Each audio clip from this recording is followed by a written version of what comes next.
Assalamualaikum warahmatullahi wabarakatuh. Selamat pagi, sahabat master semuanya. Semoga kita semua tetap dalam lindungan Allah Subhanahu wa taala dan kita semua dalam keadaan sehat walafiat. Amin amin ya rabbal alamin. Di pertemuan kedua ini yang akan Miss Vina bahas yaitu tentang cara mudah teknis menulis karya tulis ilmiah. Dan cara yang Miss Vina terapkan ini itu sangat cocok sekali untuk kalian yang masih duduk di bangku SMP. Hal yang pertama yang harus kita tekankan pada diri kita harus meyakini bahwa menulis itu mudah, terutama bagi sobat master lainnya yang mau menulis. Jadi karena sobat master semuanya di sini sudah tergabung dalam suatu ekstrakurikuler bidang penalaran atau penulisan, saya yakin semuanya di sini sudah berkeinginan atau mau untuk menulis ya. Jadi syarat utama untuk bisa menulis dan menjadi penulis yang pertama adalah kemauan ya. Diingat ya, yang pertama adalah kemauan. Jadi semuanya di sini saya yakin sudah memiliki kemauan untuk menjadi ilmuwan ya. Amin ya robbal alamin. Kemudian syarat yang kedua supaya kalian bisa menjadi penulis yang handal atau untuk saat ini sobat master semuanya di sini itu adalah merupakan penulis pemula. Yang pertama harus memotivasi diri sendiri. Jadi kalau tidak ada motivasi dari diri kita sendiri, wah susah ya untuk bisa melanjutkan apa yang sudah kita niatkan ya. Jadi, jika kemampuan belum muncul, padahal sudah ada tuntutan di sini, ya dari sekolah, dituntut kalian semua yang sudah tergabung dalam ekskul ini untuk bisa menghasilkan karya tulis. Nah, itu bisa menjadi sesuatu yang menghantui kita. Jadi, itu salah satu hal yang bisa menjadikan motivasi buat diri kita sendiri. Jadi yang pertama itu kemauan dan yang kedua adalah harus ada motivasi. Meskipun motivasinya itu cenderung dipaksa, tetapi kita harus yakinkan kita pasti bisa. Selanjutnya bagaimana cara memotivasi diri sendiri? Nah, ya, kembali lagi ke diri kita, tergantung pada diri kita sendiri. Tetapi keinginan-keinginan tertentu sering manjur untuk maksud itu. Ya, terutama yang sudah Miss Vina sebutkan di pertemuan awal kemarin, kita harus punya keinginan-keinginan tertentu ya yang menjadi manfaat dari menulis karya tulis ilmiah itu sendiri.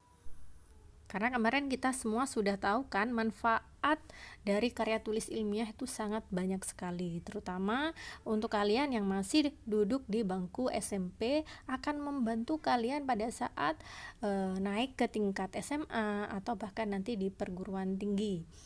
Nah, untuk memotivasi diri itu masing-masing orang tuh berbeda-beda. Biasanya bisa dikarenakan ingin menjadi terkenal atau populer di sekolah. Nah, di sini bagaimana caranya populer?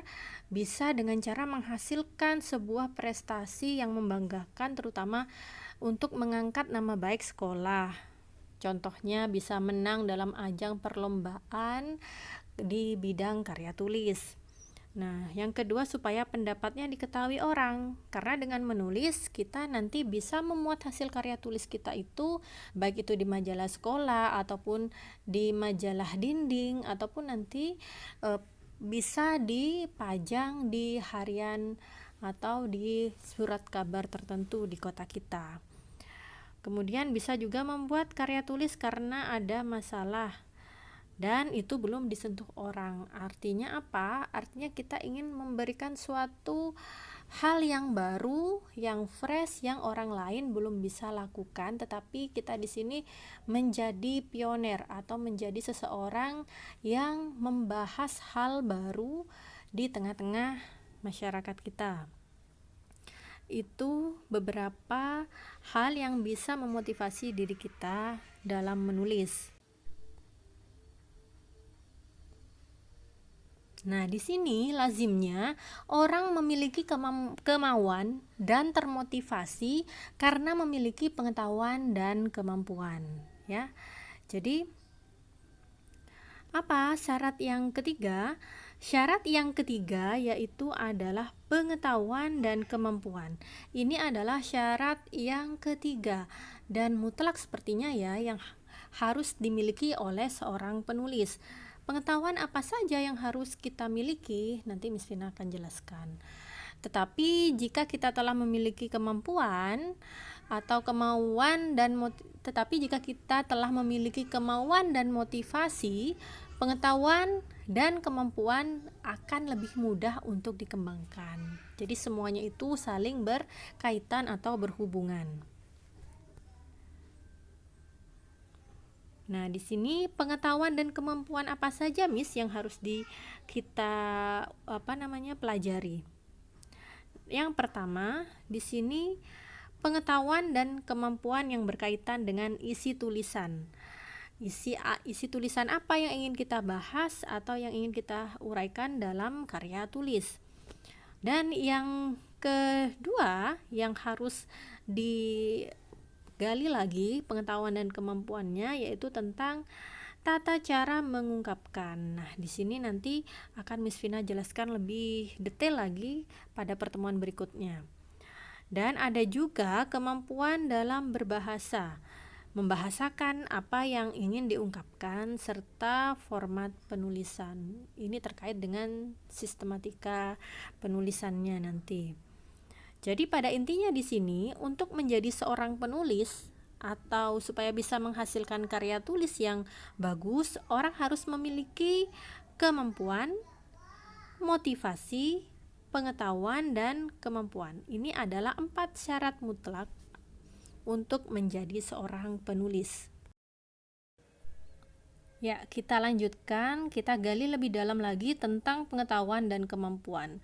Pengetahuan dan kemampuan di sini juga terkait dengan aspek bahasa yang kita gunakan. Karena kita berada di NKRI sehingga bahasa yang digunakan dalam menuangkan apa yang ada di dalam hasil karya tulis kita itu menggunakan bahasa Indonesia. Kemampuan mengungkapkan ide dalam bahasa yang benar dan komunikatif adalah kunci keberhasilan seseorang untuk menjadi penulis. Kalau kita di sini atau sobat master semuanya di sini karena masih awal sehingga memang harus banyak membaca hasil-hasil karya ilmiah yang sudah dihasilkan oleh teman-teman kita yang lain. Nanti Miss Vina akan memberikan beberapa contoh karya tulis yang pernah Miss Vina buat bersama dengan teman-teman Miss Vina atau siswa-siswa Miss Vina. Kalian nanti bisa lihat di situ contohnya dan dapat dijadikan pedoman untuk menulis karya tulis ilmiah yang lain, yang baru, yang lebih fresh ya. Singkatnya di sini ada 2 unsur pengetahuan dan kemampuan yang harus dimiliki.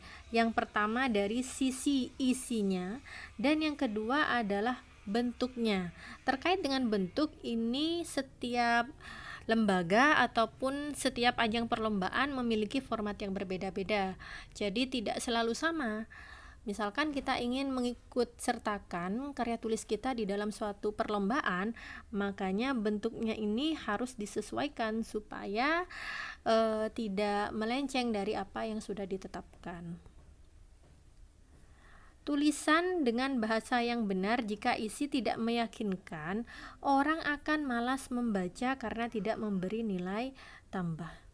Sehingga di sini sangat penting sekali bagaimana kita bisa meyakinkan pembaca bahwasanya apa yang sudah kita hasilkan dari penelitian kita dan dituangkan dalam suatu karya tulis ini komunikatif dan bisa meyakinkan si pembaca.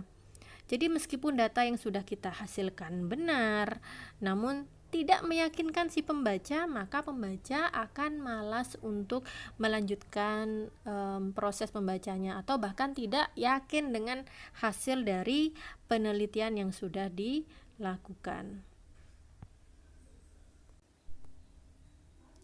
Tulisan dengan ide yang bagus, orisinil dan luas, tetapi tidak menggunakan bahasa yang benar akan menjadi kacau. Jadi ini merupakan salah satu karakter dari penulis. Maka dari itu, maka tulisannya yang kita buat itu harus menggunakan tulisan yang bagus dan menggunakan ejaan yang sudah disempurnakan.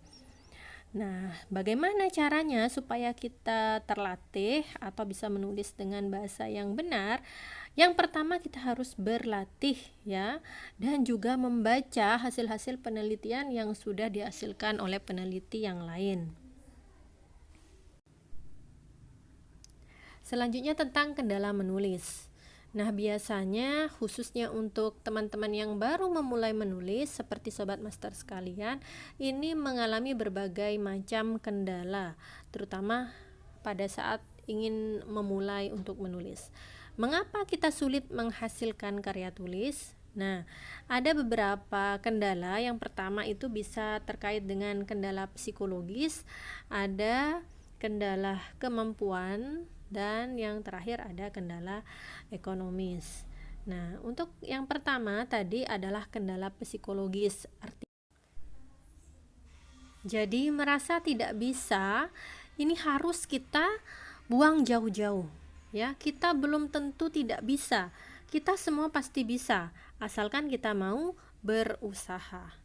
Yang kedua karena rasa malu, takut, atau tidak percaya diri terhadap tulisannya karena kurang baik atau takut ditertawakan oleh orang. Saya yakin kalau kita mau belajar, memang tidak ada sesuatu yang harus selalu maksimal. Jadi untuk awal sobat master semuanya mungkin ada beberapa hasilnya yang tidak begitu. Untuk pemula memang hasil awalnya harus melalui bimbingan dari guru ataupun dari tentor. Berikutnya adalah kendala kemampuan, biasanya karena kurang menguasai pengetahuan, tidak tahu apa yang harus ditulis. Nah, di sini fungsinya dari tentor ataupun guru. Nanti kalian semua bisa saling bertanya, boleh pada Miss Vina ataupun guru lainnya. Dan kurang menguasai bahasa. Nah, untuk membahasakan gagasan pada penulisan karya ilmiah. Nah, makanya perlu latihan. Kurang memahami model dan teknik penulisan. Nah, semuanya ini dapat kalian peroleh di wadah ini. Ataupun nanti kalian bisa sambil searching. Sekarang kan sudah zamannya canggih, sudah ada internet. Kalian sudah bisa mengakses di browser-browser yang sudah ada. Dan misalkan ada kendala, kalian nanti bisa chat langsung dengan Miss Vina atau Japri ya. Begitu. Yang selanjutnya adalah kendala ekonomis. Nah, ini biasanya dialami oleh peneliti-peneliti yang sudah besar gitu. Dan saya yakin untuk penelitian kali ini sebagai peneliti pemula, sobat master semuanya nanti akan dibantu oleh pihak sekolah ataupun oleh Miss Vina di sini, insya Allah pada saat melakukan penelitian diusahakan non budgeting ya.